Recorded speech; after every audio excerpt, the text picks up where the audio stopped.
शाळेच्या बसवर झाड कोसळलं। एका विद्यार्थ्याचा या घटनेमध्ये मृत्यू झाला तर जवळपास 10 जण जखमी झाले। मुंबईच्या चेंबूर इथे ही घटना घडली।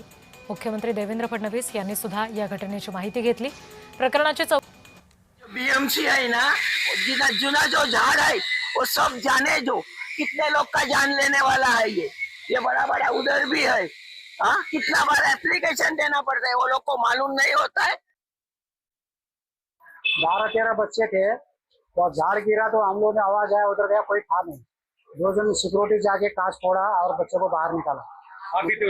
हाँ, वहाँ से निकाल के अंदर गए बच्चे लोग, फिर बाद में एक बच्चा अंदर दबा हुआ था, उसको निकाल नहीं पाया।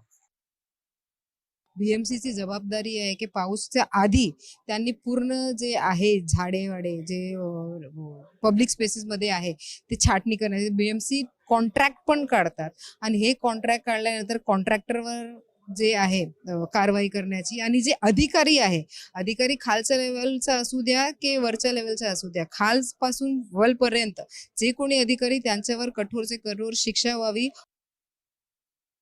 त्या झाडांची मुळं किंवा त्यांची ही संपूर्ण ऑडिट एकंदरीत त्या झाडांचं झालं पाहिजे अशा पद्धतीचा आग्रह मी कायम प्रशासनाकडे केलेला आहे आणि ते मी करून पण घेणार आहे। परंतु ही जी घटना अतिशय दुर्दैवी झालेली आहे, पालकांना मी भेटून आलेले आहे, जो विद्यार्थी या ठिकाणी मृत पावलेला आहे त्याच्या आई वडिलांना मी या ठिकाणी भेटलेले आहे। अतिशय त्यांना बघितल्यावरती निशब्द होतं मन की आपण काय यांना उत्तर द्या, काय यांच्याशी बोलावं आणि बाकी जे ICU मधले पालक आहेत त्यांनाही भेटून आलेले।